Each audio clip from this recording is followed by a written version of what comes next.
So recently I was browsing the internet and I found this amazing picture made by Stupid Giant, but what is more important, I found those comments. And Barnes, Rohan, allow me to help you. First things first, a setup. Let's go to store.gscatter.com, log in, type in moss, and download those little assets in here.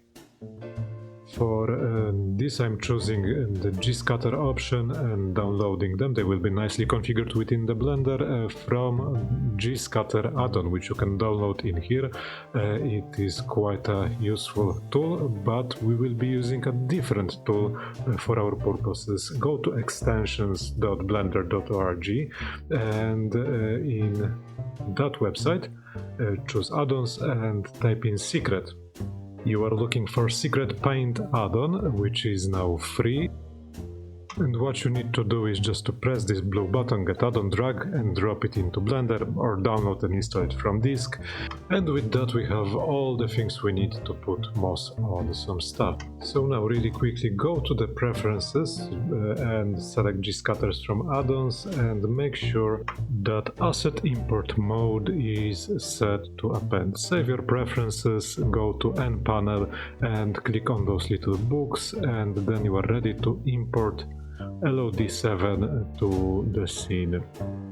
Click it, the assets will be added to the scene. You may close the add-on window and select all of those moss assets that were added to the scene, and lastly select the object you would like to put moss on. Now, after launching Secret Paint add-on, which is binded to the Q key, you should be able to paint, and if you are not able to paint, it means that most likely the object you would like to put moss on has no UV coordinates. To amend this, go to the edit mode of the object you would like to put moss on, select it all with A key and Smart UV project. Unwrap, go to object mode, and let's go back to the selecting all of those assets, moss assets I mean, that we've just added from Gscatter add-on. Select the asset you would like to mossify, and now after pressing Q key you will be able to paint the moss, and the moss is too big. To amend this, you will go to the modifiers tab, scroll down to scale and set the scale to something small. 0.01, no, that's too much. 0.1, okay, seems like a fair situation. Now by holding D key on the keyboard you will be able to make the scattering option more dense. In that case I am selecting 0.52 and I see that it is still too sparse, so I will be adding more. Yeah, it's too sparse, so let me add even more hairs in here.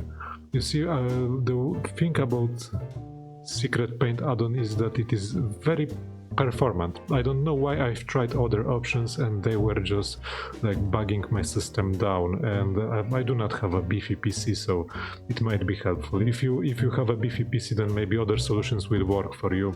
I'm adding those clumps because I've noticed that moss is gathering in clumps. Also, like, use the reference, Stupid Giant is doing this very good. By the way, and the add-on is working with all the controls for the particles, so you can select all the brushes that you have for normal hair edition. You may comb it, grow it. I'm choosing to grow some hairs in here, or in this case moss. With control you can grow it, make it smaller, but I'm just choosing to Ctrl Z my way out of drastic growing, and now you can, like, you know, just art direct your moss to your liking. That's pretty much about it. I will play a bit to make moss look like I would like, and when I press render the moss shows up dark. That's a common issue with cycles, and you can amend it by going to light paths and max bounce and max bounces. Set it up to something high, 12 or maybe 20, I don't know. Change the total for something larger, so that in the bigger scenes you will need more of these samples. just don't overkill it. I'm setting it for 20, which is probably way above what I would need.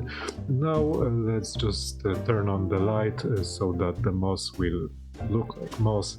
In the shader settings there are actually settings for translucency. You may play with it to your liking. And I'm adding as well some HDRI, and actually it's ready. Let me show you just one more thing. I would like to show you how to animate it, and it's like pretty easy actually. Go to the modifiers tab, select the scale, and press I on the keyboard on the desired frame. So I'm choosing like frame 25 to set up the last growing frame, and on the first growing frame, frame 0, I'm setting everything to 0, the scale to 0, and inserting one keyframe in here. And now the moss is magically appearing. I will do the same on the end, and here it is rotating, mossified, beautiful. And yeah, if you liked it, consider liking and subscribing this video. Happy blending. Bye bye.